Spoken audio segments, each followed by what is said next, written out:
Hi friends, പുതിയൊരു വീഡിയോയിലേക്ക് എല്ലാവർക്കും സ്വാഗതം. അക്ഷര മാലിനിയെ കണ്ട് സംസാരിക്കാൻ വേണ്ടി വീട്ടിലേക്ക് എത്താണ്. അങ്ങനെ മാലിനി അക്ഷരയ്ക്കുള്ള ചായ എടുക്കാൻ വേണ്ടി കിച്ചണിലേക്ക് പോവാട്ടോ. എന്നിട്ട് അക്ഷരയോട് അകത്ത് കയറി ഇരിക്കാൻ പറയാണ്. അപ്പോൾ അക്ഷര കയറിയ ഉടനെ തന്നെ ആ ഫോട്ടോസുകളാണ് കാണുന്നത്. മാലിനിയും നിരഞ്ജനും ഒരുമിച്ച് നിൽക്കുന്ന ആ ഫോട്ടോസുകളും ലവ് എന്ന് എഴുതിയതും എല്ലാം കാണുന്നതോടുകൂടി അക്ഷരയ്ക്ക് അങ്ങ് സങ്കടം വരികയാണ്.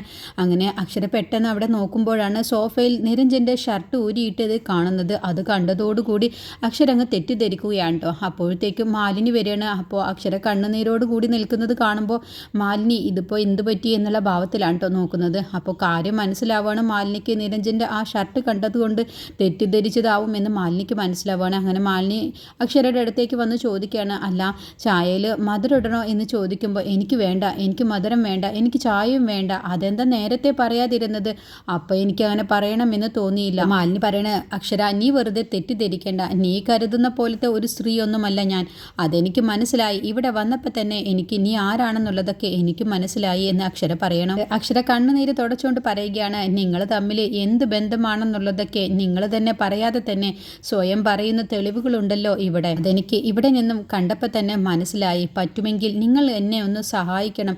ഞാൻ കണ്ണുനീരോട് കൂടി യാചിച്ചു കൊണ്ടാണ് നിന്നോട് ഈ പറയുന്നത്. ഒരു ഭാര്യയുടെ ഏറ്റവും വലിയ ഗതികേടിലൂടെയാണ് ഞാനിപ്പോൾ കടന്നു പോയിക്കൊണ്ടിരിക്കുന്നത്. ലോകത്ത് ഒരു സ്ത്രീക്കും ഇങ്ങനെ ഒരു ഗതികേട് ഉണ്ടാവരുത് എന്ന് നിങ്ങൾ ആഗ്രഹിക്കുന്നുണ്ടെങ്കിൽ എൻ്റെ ഭർത്താവിനെ എനിക്ക് നിങ്ങൾ തിരിച്ചു തരണം. അവർ സംസാരിച്ചുകൊണ്ടിരിക്കുമ്പോഴാണ് മാലിനിയുടെ ഫോണിലേക്ക് നിരഞ്ജൻ വിളിക്കുന്നത്. അങ്ങനെ ഫോണെടുത്ത് അക്ഷരയോട് മാലിനി പറയണേ, നിരഞ്ജനാണ് ഈ വിളിക്കുന്നത്. നിരഞ്ജന് 100 ആയുസാണ്. ഞാൻ ഈ ഫോൺ എടുത്ത് അക്ഷര ഇവിടെ ഉണ്ട് എന്ന് പറയട്ടെ?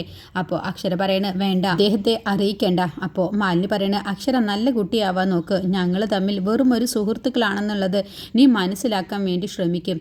അപ്പോൾ അക്ഷര പറയണ, ഇല്ല, എനിക്കതിന് കഴിയുമെന്ന് തോന്നുന്നില്ല. അങ്ങനെ വിഡ്ഢിയാവാനൊന്നും എന്നെ കിട്ടില്ല. പിന്നെ ദൈവമെന്നൊരാളുണ്ടെങ്കിൽ നിങ്ങളിപ്പോൾ എന്നോട് ഈ ചെയ്യുന്നതിനൊക്കെ നിങ്ങൾ അനുഭവിക്കും. അദ്ദേഹം എൻ്റെ കഴുത്തിൽ കെട്ടിത്തന്ന ഈ താലിക്ക് ശക്തിയുണ്ടെങ്കിൽ എന്നോട് ഈ ചെയ്യുന്നതിനെല്ലാം തന്നെ നീ ഒരു ദിവസം കണക്ക് പറയേണ്ടി വരും. അക്ഷര കരഞ്ഞുകൊണ്ട് പോവുകയാണ് കേട്ടോ. അങ്ങനെ അക്ഷര പോയി കഴിഞ്ഞ ശേഷം മാലിനി പക തീർത്ത സന്തോഷത്തിലാണ് നിൽക്കുന്നത്.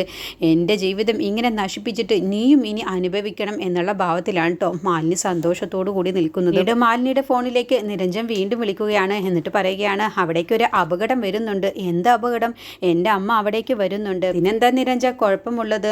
നിരഞ്ജൻ്റെ അമ്മ വരുന്നതിൽ എനിക്ക് സന്തോഷമേ ഉള്ളൂ. കാരണം നമ്മൾ സ്വപ്നം കണ്ടിരുന്നത് നടക്കുകയായിരുന്നെങ്കിൽ നിരഞ്ജൻ്റെ അമ്മ എൻ്റെ അമ്മായിയമ്മ ആയിരുന്നില്ലേ? കരുതുന്നത് പോലെയല്ല മാലിനി. എൻ്റെ അമ്മ ചിരിച്ചുകൊണ്ട് തന്നെ കാര്യങ്ങൾ പറയാൻ കഴിവുള്ള ആളാണ്. അതുകൊണ്ട് നിന്നോട് അമ്മ എന്ത് പറഞ്ഞാലും നീ അതൊന്നും കാര്യമാക്കരുത്. എനിക്കതിലൊന്നും ഒരു കുഴപ്പവുമില്ല. അല്ല, അക്ഷരയെ അമ്മയ്ക്ക് അത്രയ്ക്ക് ഇഷ്ടമാണ്. അതിനർത്ഥം എന്നെ ഇഷ്ടമില്ല എന്നല്ലേ? അല്ല, അമ്മ പഴയ ആളല്ലേ, അതുകൊണ്ടാണ് ഞാൻ പറഞ്ഞത്. അല്ല, അമ്മയുടെ പെരുമാറ്റത്തിൽ മാലിനിക്ക് ഒന്നും പ്രതീക്ഷിക്കേണ്ട എന്ന് പറയുമ്പോൾ അതിന് എനിക്കറിയാലോ, ഞാൻ ആരിൽ നിന്നും ഒന്നും പ്രതീക്ഷിക്കുന്നില്ല.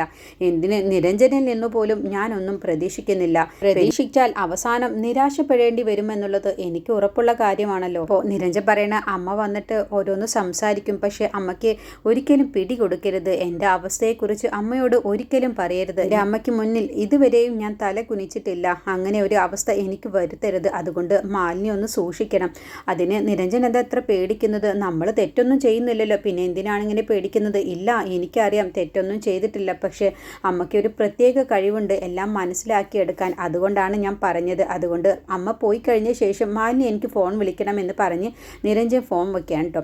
പിന്നീട് ദേവികയും സിദ്ധുവും കൂടി സംസാരിക്കുകയാണ്. സിദ്ധുവിനോട് ദേവിക ഒരു കാര്യം ഏൽപ്പിച്ചിട്ടുണ്ടാവും. ആ കാറിൻ്റെ ഉടമസ്ഥൻ ആരായിരുന്നു എന്നുള്ളത് അന്വേഷിച്ച് കണ്ടുപിടിക്കാൻ വേണ്ടി. അപ്പോൾ സിദ്ധു ചോദിക്കുകയാണ്, ദേവികയ്ക്ക് എന്നെ അത്രയ്ക്ക് വിശ്വാസമാണോ എന്ന് ചോദിക്കുമ്പോൾ, എനിക്ക് സിദ്ധുവിനെ അത്രയ്ക്ക് വിശ്വാസമാണ്. സിദ്ധുവിന് എന്നെ എത്രത്തോളം വിശ്വാസമുണ്ടോ അത്ര തന്നെ എനിക്കും സിദ്ധുവിൽ വിശ്വാസമാണ്. കാറ് ആരുടെ ആയിരുന്നു എന്നുള്ള ഡീറ്റെയിൽസ് ഫുള്ളെല്ലാം അന്വേഷിച്ചിട്ടുണ്ടാവും എന്ന് എനിക്കറിയാം. സിദ്ധുവിന് അതിനുള്ള ഉത്തരവും കിട്ടിയിട്ടുണ്ടാവും. ആരാണെന്ന് ചോദിക്കുമ്പോൾ സിദ്ധു പറയണ, അതെ, എനിക്ക് അതിനുള്ള ഉത്തരം കിട്ടി. ഞാനത് കണ്ടുപിടിക്കുകയും ചെയ്തു. നടേശൻ എന്നാണ് അവരുടെ പേര്. നടേശൻ എന്ന പേര് കേട്ടപ്പോൾ ദേവികയ്ക്ക് മനസ്സിലായില്ലേ, ചന്ദ്രയുടെ അച്ഛൻ നടേശൻ തന്നെ. അപ്പോൾ നടേശൻ സാറിൻ്റെ വണ്ടിയാണല്ലേ പ്രിയ വാങ്ങിയത്? അതെ. നടേശൻ സാർ അപ്പോൾ ആ കാറ് വിറ്റതാണല്ലേ? അതെ. കാറ് വിറ്റ് 2-3 ആളുടെ കൈ മാറിയിട്ട് തന്നെയായിരിക്കും അത് ശരത്തിൻ്റെ കയ്യിൽ അവസാനം എത്തിയത്. നടേശൻ സാറും ശരത്തും നല്ല അടുപ്പത്തിലായിരുന്നല്ലോ. അപ്പോൾ ദേവിക പറയണ, അതെ, നടേശൻ സാറിനെ കൊന്നത് ശരത്താണെന്നുള്ളത് ഞാൻ ഉൾപ്പെടെ മറ്റുള്ളവരും വിശ്വസിക്കുന്നുണ്ട്. ഇനി നമുക്ക് കണ്ടുപിടിക്കേണ്ടത് എന്തുകൊണ്ടാണ് ശരത്ത് കാറിനെ ഭയപ്പെടുന്നു എന്നുള്ളതാണ്. ഇത്രത്തോളം ആയ സ്ഥിതിക്ക് ഇനി നമുക്ക് അതും കണ്ടുപിടിക്കാൻ കഴിയും സിദ്ധു, എനിക്ക് നല്ല വിശ്വാസമുണ്ട് എന്നൊക്കെ പറഞ്ഞ് സിദ്ധുവും ദേവികയും സംസാരിക്കുമ്പോൾ അത് കണ്ടുകൊണ്ടാണ് വിഷ്ണു വരുന്നത്. വിഷ്ണു സിദ്ധുവിനോട് പറയണേ, എൻ്റെ പൊന്നു വക്കീലേ, ഇതൊക്കെ ഡിവോഴ്സ് കഴിഞ്ഞിട്ട് പോരെ എന്ത് എന്ന് ചോദിക്കുമ്പോൾ, അല്ല നിങ്ങളുടെ ഈ കർക്കവും ഈ സംസാരവും ഒക്കെ. അപ്പോൾ ദേവിക പറയണ, അത് നീ തന്നെ പറയണം. സർട്ടിഫിക്കറ്റ് ഉണ്ടാക്കി വക്കീല് ചമഞ്ഞ് നാട്ടുകാരെ പറ്റിക്കലായിരുന്നല്ലോ നിന്റെ ജോലി. നിനക്ക് ഈ നാട്ടിൽ നടക്കുന്ന നല്ലതും ചീത്തതുമായ എല്ലാ കാര്യത്തിലും നിനക്ക് തലയിടാനുള്ള യോഗ്യതയുണ്ട്. അത് കഴിഞ്ഞ് സദാചാര പോലീസായിട്ട് നടക്കാനും നിനക്ക് യോഗ്യതയുണ്ടല്ലോ. നിനക്ക് നല്ല പറ്റിയ ജോലിയാണ് എന്ന് കളിയാക്കിയ മട്ടിൽ ദേവിക പറയുമ്പോൾ, അതൊക്കെ ശരിയാണ് നീ പറഞ്ഞത്, എൻ്റെ യോഗ്യതയൊക്കെ അവിടെ ഇരിക്കട്ടെ, നിനക്ക് എന്താടി യോഗ്യതയുള്ളത്? നിൽക്കുന്നവൻ വേറൊരുത്തിയുടെ ഭർത്താവല്ലേ, അങ്ങനത്തെ ഒരാളോട് കറങ്ങി നടക്കുന്നത് ശരിയാണോ? ദേവിക പറയണേ, എൻ്റെ ശരിയും ശരികേടുമൊക്കെ അവിടെ നിൽക്കട്ടെ, നിനക്ക് എന്ത് യോഗ്യതയാടാ ഉള്ളത്? നിന്റെ അത്രയും വൃത്തികേടൊന്നും ഞാൻ എന്തായാലും ചെയ്തിട്ടില്ല. വിഷ്ണു പറയണ, ഞാൻ എന്ത് വൃത്തികേടാടി ചെയ്തിട്ടുള്ളത്? അപ്പോൾ സിദ്ധു പറയണ, മാർക്ക് തട്ടിപ്പ് കേസിൽ ഇത്രയും കാലം അകത്തായിരുന്നു, അതൊരു വൃത്തികേടല്ലേ? അപ്പോൾ ദേവിക്ക് പറയണ, അത് മാത്രോ, ലോകത്ത് ആരും ചെയ്യാത്ത കാര്യമല്ലേ ഇവൻ ചെയ്തിട്ടുള്ളത്? എടാ നിനക്ക് സംശയമുണ്ടോ? ഉണ്ടെങ്കിൽ ഞാൻ തെളിയിച്ചു തരാമടാ. അതുകൂടി വിഷ്ണു അങ്ങ് പതറുകയാണ്. എന്നിട്ട് പറയണ, ഞാൻ എന്തായാലും തർക്കിക്കാനൊന്നുമില്ല, ഞാൻ നിങ്ങളെ ഇങ്ങനെ കണ്ടപ്പോൾ ഞാൻ ഒന്ന് പറഞ്ഞേ ഉള്ളൂ, എന്താന്ന് വെച്ചോ ചെയ്തോ എന്ന് പറഞ്ഞപ്പോൾ ദേവിക്ക് പറയണ, ആദ്യകാലമൊന്നും നീ ഇങ്ങനെ നെളിഞ്ഞു നടക്കില്ലടാ, നിന്റെ കഴുത്തിലെ നീ ചെയ്ത എല്ലാ കൊള്ളരുതായ്മകളും ഞാൻ കെട്ടിത്തൂക്കിയിട്ട് തെരുവിൽ കൊണ്ടുപോയി നിർത്തും. ഈ ദേവികയോട് നീ കളിക്കാൻ നിൽക്കണ്ട, ബാക്കിയുള്ളവരോട് പെരുമാറുന്നത് പോലെ എന്നോട് പെരുമാറിയാലുണ്ടല്ലോ നീ വിവരമറിയും എന്ന് പറഞ്ഞ ഉടനെ വിഷ്ണു അങ്ങ് പേടിച്ച് ഒന്നും മിണ്ടാതെ അങ്ങ് പോവാട്ടോ. അപ്പോൾ സിദ്ധു പറയണ, അവനാകെ അങ്ങ് വിരണ്ടുപോയല്ലോ, എന്താണ് ലോകത്ത് ആരും ചെയ്യാത്ത തെറ്റ് അവൻ ചെയ്തത്? അത് പിന്നെ സിദ്ധു എന്ന് പറഞ്ഞ് പതറുകയാണ് കേട്ടോ ദേവിക. എന്നിട്ട് പറയണേ, അതൊന്നുമില്ല, ഞാൻ വെറുതെ അങ്ങ് പറഞ്ഞതാണ്, ഞാനൊരു ഊഹം വെച്ച് പറഞ്ഞതാണ് സിദ്ധു, എന്നാൽ ഞാൻ പൊയ്ക്കോട്ടെ, ഇനിയിപ്പോൾ ബാക്കിയുള്ളവർ കണ്ടിട്ട് അവരുടെ കൂടി സ്വസ്ഥതയും സമാധാനവും കളയുന്നില്ല എന്നും പറഞ്ഞ് ദേവിക പെട്ടെന്ന് പോവുകയാണ് കേട്ടോ. ഇവിടെ ക്രൈംബ്രാഞ്ച് ഓഫീസർ പ്രഭാവതിയെ ചികിത്സിക്കുന്ന ഡോക്ടറെ കണ്ട് സംസാരിക്കാൻ ഹോസ്പിറ്റലിലേക്ക് എത്തുകയാണ്. എന്നിട്ട് പ്രഭാവതിയെക്കുറിച്ച് കാര്യങ്ങളൊക്കെ ചോദിച്ചറിയുകയാണ്. അപ്പോൾ ഈ ആക്സിഡന്റ് വരുത്തിയത്, പ്രഭാവതിയെ ഇങ്ങനെ ഒരു അവസ്ഥയിൽ എത്തിച്ചത് പോലീസ് കണ്ടുപിടിച്ചിട്ടുള്ളത് സിദ്ധു എന്ന് പറയുന്ന സിദ്ധാർത്ഥനെയാണ്. പക്ഷെ ഞാനത് വിശ്വസിക്കുന്നില്ല. സിദ്ധാർത്ഥന്റെ കാർ എടുത്തുകൊണ്ട് പോയി അപകടം വരുത്തിയത് ശരത്താണെന്നാണ് ഞാൻ വിശ്വസിക്കുന്നത്. കയ്യിൽ അതിനുള്ള തെളിവുകളൊന്നുമില്ല, പക്ഷേ സംശയമാണ്. എൻ്റെ ആ സംശയങ്ങൾ പല കേസുകളും തെളിയിക്കാൻ സഹായിച്ചിട്ടുണ്ട്. അപ്പോൾ ഡോക്ടർ പറയണേ, എനിക്കും സാറ് പറഞ്ഞതിൽ നല്ല സംശയമുണ്ട്. കാരണം പ്രഭാവതി അമ്മയെ ഒരു തവണ ഇതുപോലെ ശ്വാസം മുട്ടിച്ച് കൊല്ലാൻ വേണ്ടി ശ്രമിച്ചിട്ടുണ്ട്. പ്രഭാവതി അമ്മയുടെ മുഖത്ത് വെച്ചിരുന്ന മാസ്ക് എടുത്ത് മാറ്റിയിരുന്നു, അത് ആരാണ്, ശരത്താണ് ചെയ്തത് എന്ന് എനിക്ക് നല്ല സംശയമുണ്ട്. കാരണം തൊട്ടു മുന്നേ അമ്മയെ കാണാൻ വേണ്ടി ശരത്ത് വന്നിരുന്നു. ആദ്യമൊക്കെ എൻ്റെ മനസ്സിൽ സ്വന്തം അമ്മയെ മകൻ കൊല്ലുമോ എന്നുള്ള സംശയമായിരുന്നു. പിന്നീട് എനിക്കതിൽ വാസ്തവമുണ്ടെന്ന് എനിക്ക് തോന്നിയിട്ട്, എന്തുകൊണ്ടാണ് നിങ്ങളത് പോലീസിനെ അറിയിക്കാതിരുന്നത്? അത് ഞങ്ങളുടെ കയ്യിൽ തെളിവുണ്ടായിരുന്നില്ല. പക്ഷേ ശരത്തിന് അമ്മ മരിക്കുമെന്നായിരുന്നു വിശ്വാസം. അത് സംഭവിച്ചില്ല എന്ന് കണ്ടപ്പോൾ ശരത്തിന് നല്ല നിരാശയുണ്ടായിരുന്നു മുഖത്ത്. ഞാൻ കണ്ടതാണ്. പിന്നെ അവൻ എന്തിനാണ് അമ്മയെ കൊല്ലാൻ വേണ്ടി ശ്രമിക്കുന്നത് എന്ന് ചോദിച്ചാൽ, അവൻ അമ്മയുടെ ഈ കിടപ്പ് കണ്ടിട്ടായിരിക്കും എന്നാണ് ഞാൻ കരുതിയത്. പക്ഷേ അത് മാത്രമല്ല, അവർക്കിടയിൽ എന്തൊക്കെയോ രഹസ്യങ്ങളുണ്ട്. ആ രഹസ്യങ്ങൾ എന്തൊക്കെയാണ് എന്നുള്ളതൊക്കെ കുറച്ചൊക്കെ എനിക്കറിയാം. അത് ഞാൻ പൂരിപ്പിച്ചോളാം. എന്തായാലും ഡോക്ടർ എന്നോട് ഇപ്പോൾ ഈ പറഞ്ഞതുപോലെ ഞാൻ ഇനി അടുത്ത തവണ വരുമ്പോഴും എന്നോട് സഹകരിക്കണം എന്ന് പറഞ്ഞിട്ടാണ് ക്രൈംബ്രാഞ്ച് ഓഫീസർ പോകുന്നത്.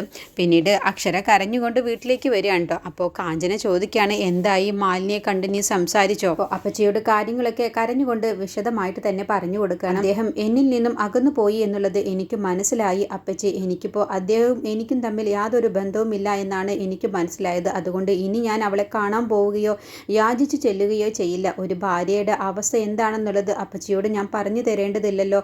ഒരു ഭർത്താവിന് വേണ്ടി മറ്റൊരു സ്ത്രീയെ പോയി കണ്ട് യാചിച്ച് കരയുന്നത് അത് എന്തുമാത്രം ഗതികേട് കൊണ്ടായിരിക്കുമെന്നുള്ളത് അപ്പച്ചിയോട് ഞാൻ പറഞ്ഞു തരേണ്ടതില്ലല്ലോ. പക്ഷേ എനിക്കൊരു കാര്യം മനസ്സിലായി, ഇനിയിപ്പോൾ അവർക്ക് ചെയ്യാൻ പറ്റുന്നതൊക്കെ അവർ ചെയ്തോട്ടെ, ഞാനും എനിക്കും ചെയ്യാൻ പറ്റുന്നതൊക്കെ ചെയ്യും എന്ന് പറയട്ടെ. അപ്പോൾ കാഞ്ചന പറയണ, അല്ല നിരഞ്ജൻ അങ്ങനെ ഒരാളാണെന്ന് എനിക്ക് തോന്നുന്നില്ല. പക്ഷേ നിരഞ്ജൻ നമ്മളറിയാത്ത എന്തോ ഒരു രഹസ്യം നിരഞ്ജൻ്റെ മനസ്സിലുണ്ട്. അതുകൊണ്ടാണ് നിരഞ്ജൻ ഇങ്ങനെയൊക്കെ പെരുമാറുന്നത് എന്നാണ് എനിക്ക് തോന്നുന്നത്. എന്താണെന്നുള്ളതാണ് മോളെ നമ്മൾ ഇനി കണ്ടുപിടിക്കേണ്ടത്.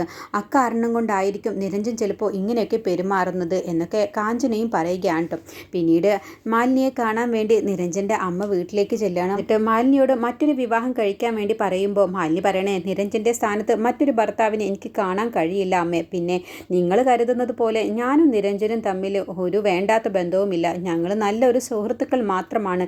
പണ്ട് ഞങ്ങൾ സ്നേഹിച്ചിരുന്നു എന്നുള്ളത് ശരി തന്നെയാണ്. അതിന് കുറേ വർഷങ്ങൾ കഴിഞ്ഞ് വീണ്ടും ഞങ്ങൾ കണ്ടുമുട്ടിയപ്പോൾ ഞങ്ങൾക്ക് വെറും ഒരു സൗഹൃദം മാത്രമാണുള്ളത്. അല്ലാതെ അമ്മയും മറ്റുള്ളവരും തെറ്റിദ്ധരിക്കുന്നത് പോലെ ഒരു ബന്ധവും ഞങ്ങൾക്കിടയിലില്ല. മോളെ, നീ വരുന്നതിൻ്റെ മുന്നേ അക്ഷരയും നിരഞ്ജനും തമ്മിൽ നല്ല സ്നേഹത്തിലാണ് ജീവിച്ചിരുന്നത്. കല്യാണം കഴിഞ്ഞ ആദ്യ വർഷങ്ങളിലൊക്കെ അവർ തമ്മിൽ അത്ര സ്നേഹമുണ്ടായിരുന്നില്ല. പിന്നീടാണ് അക്ഷരയ്ക്ക് അവളുടെ തെറ്റു മനസ്സിലാക്കി അവർ രണ്ടുപേരും നല്ല സ്നേഹത്തോടു കൂടിയാണ് ജീവിച്ചിരുന്നത്. അതിൻ്റെ ശേഷമാണ് ഇപ്പോൾ മോൾ ഇവിടേക്ക് വന്നതിൻ്റെ ശേഷമാണ് ഇപ്പോൾ അവരുടെ ജീവിതത്തിൽ വീണ്ടും പ്രശ്നമുണ്ടായത് എന്ന് പറയുകയാണ്. അങ്ങനെ അക്ഷരയെക്കുറിച്ചുള്ള കാര്യങ്ങളൊക്കെ മാലിനി ചുളിവിൽ അന്വേഷിക്കാൻ നോക്കുമ്പോൾ എനിക്ക് അതിനെക്കുറിച്ചൊന്നും അറിയില്ല, എന്താണ് അവരുടെ പ്രശ്നം എന്നൊന്നും എനിക്കറിയില്ല. പക്ഷേ അവർ തമ്മിൽ പ്രശ്നങ്ങളൊക്കെ ഉണ്ടായിരുന്നു. പക്ഷേ അതൊക്കെ മാറി അവർ നല്ല സ്നേഹത്തിലാണ് ജീവിച്ചിരുന്നത്. അത് കണ്ട് ഞങ്ങൾക്കും ഒരുപാട് സന്തോഷമായിരുന്നു എന്നൊക്കെ അമ്മ പറയുകയാണ്.